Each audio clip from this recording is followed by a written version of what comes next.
I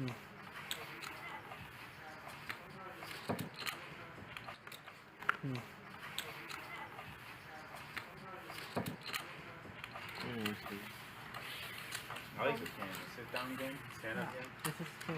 Stand up. 9,000. 9,000 here from Handz. This is your king. Stand up? You think so? Aggressive. This is my very first time playing. My dog's so disgusted he ripped his Hermes scarf off. He's like, I've had enough of this place. And a nice, friendly $200, $400, $800, $1,600, $3,200 game at Hustler Casino Live folds around to Handz on the button with Ace-7 offsuit. He decides to bump it up to about 3 big blinds, $9,000, playing roughly $560,000 deep. So still, we are playing very deep stacked here, 150 big blinds or so, even considering the $3,200 big blind. He opens up with the Ace-7, which actually may be a little bit loose with multiple blinds yet to act, but whatever, he raises. Ben in the small blind opts to call with 8-5 of clubs, which I think is probably, again, a little bit too splashy with multiple players yet to act, but whatever. Eric calls with Ace-Jack offsuit, $300,000 deep. You know, facing a raise to 9K and a call, I'd probably re-raise the Ace-Jack with the intention of folding if I got jammed on. But maybe that's not such a good game if people are raising overly aggressively and perhaps jamming overly aggressively. So anyway, he opts to flat. And then Keating closing the action with King, 2 of spades. I think this is actually a perfectly fine and reasonable call with hands that can make effective nut hands multi-way, like King X suited, suited connectors, small and medium pairs, Ace X suited. These are very, very good hands to call and see the flop with, because if you make the effective nuts, you are highly likely to get paid in the multi-way pot. All right, here we go to the flop. 4 players. Thing off my neck and let's get out of here. Too hot with it on, right? Yeah. Chip. Oh, Keating flops a king-high flush draw. 25. 25. Handz has got Ace-7 with the Ace of spades. He's going to start a C-bet here. Maybe not. Maybe not. What's that? And Keating calls.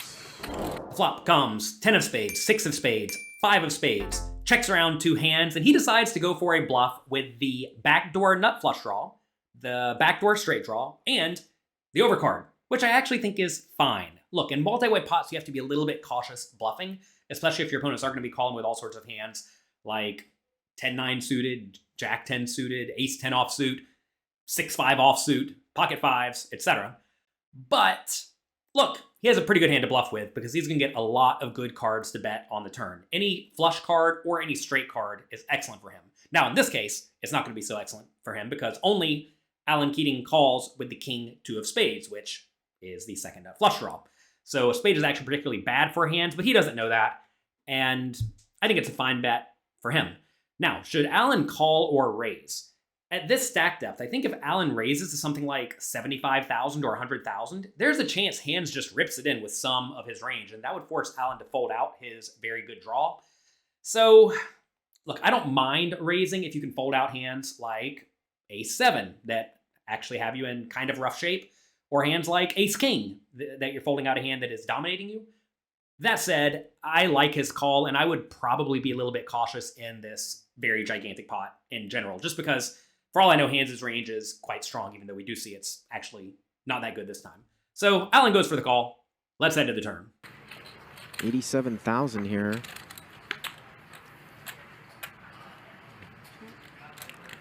Turn is a 4, so Handz turns open-ended. Keating has the bottom end of a gut shot, which wouldn't be good if it comes in.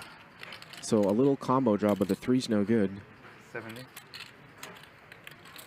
And Handz gonna bet 70,000. 70,000.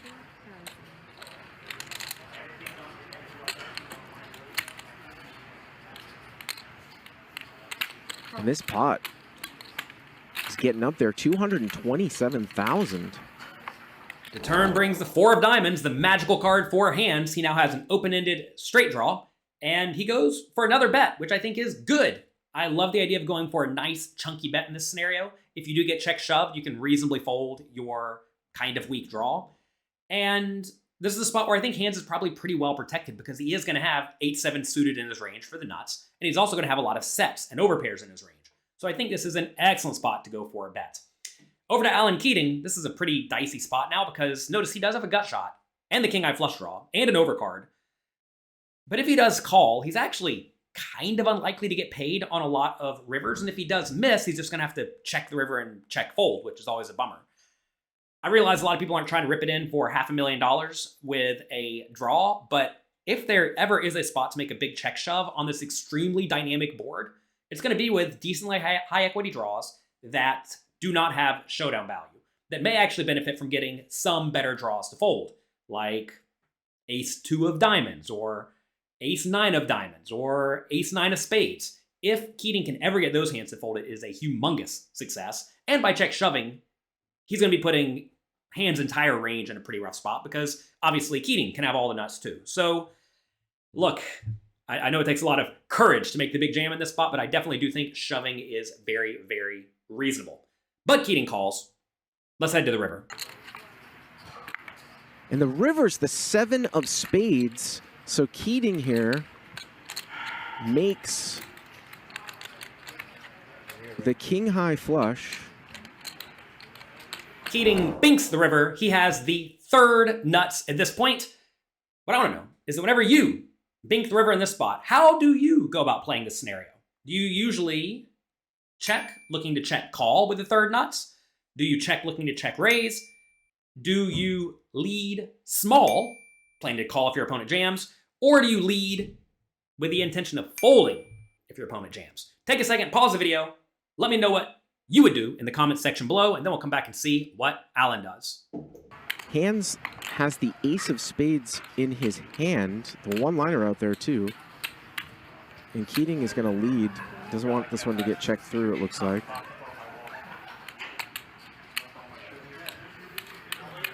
And boy, that looks like 120, something like that.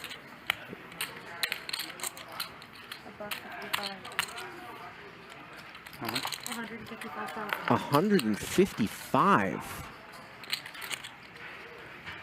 155,000.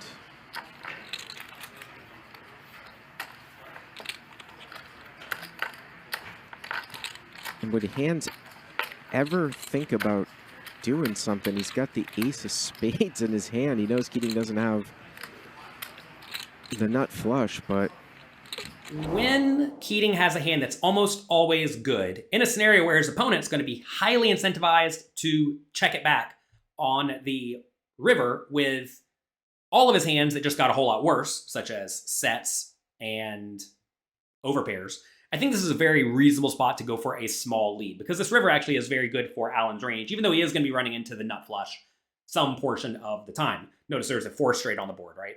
So if Handz does have a hand like pocket 10s, he's probably just going to check it back. So I don't mind the lead. I think a lead's pretty nice in this scenario, and it's certainly going to put Handz in a tough spot with a lot of his range. Is this hand over? Something else happened? if Keating ever had a flush, I don't know if he's ever folding.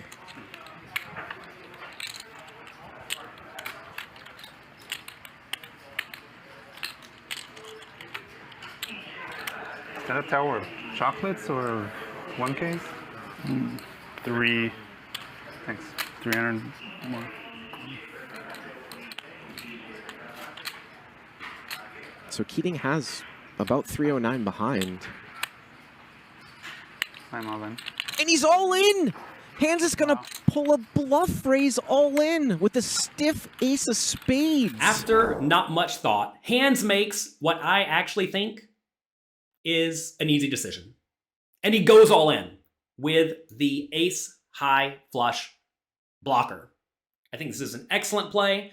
In this situation, he really wants to have an ace of spades. And if he doesn't have the ace of spades, he really wants to have the 9 or 8 of spades. I think all of those are excellent bluffing candidates in this situation, because it's kind of hard to have exactly 9-8 of spades for Alan. There's only one combination of that. And if you block the ace high flush, well, now Keating's calling with third nuts or worse the vast majority of the time. And a lot of people, even getting pretty good pot odds, are not going to want to call off for another $300-something thousand with the third nuts. So I like it. Takes a lot of courage. And I'm glad to see him go for it. I think a lot of people in the spot chicken out, but Handz is no chicken.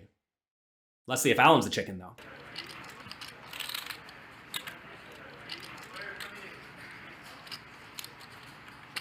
And they have pretty much kind of the same stack. Handz is 700 behind. They started with just about the same amount. So Keating getting just under 3-1 with the king high flush.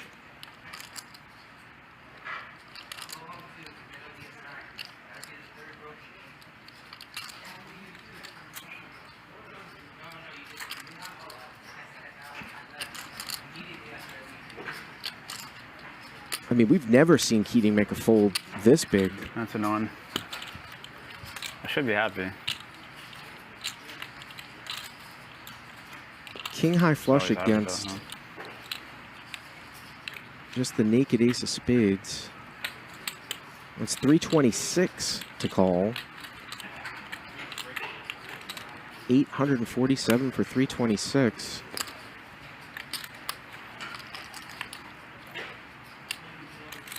If he calls, this will be 1.16 million.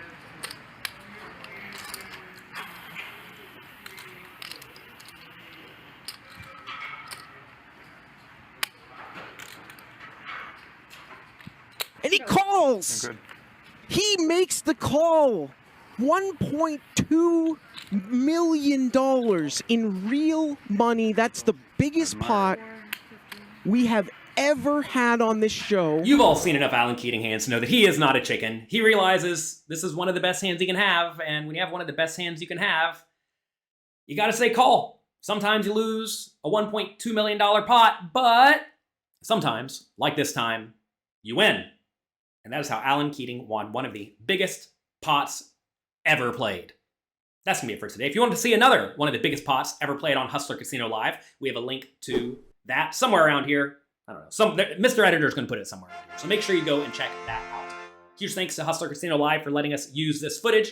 They have amazingly fun, vibrant, colorful, exciting games. And it's great to be able to watch action-packed poker. Good luck in your games. Have fun. And whenever you have the flush blocker, don't be afraid to go all in, but also don't come to me whenever you lose a bunch of money. I'll talk to you next time.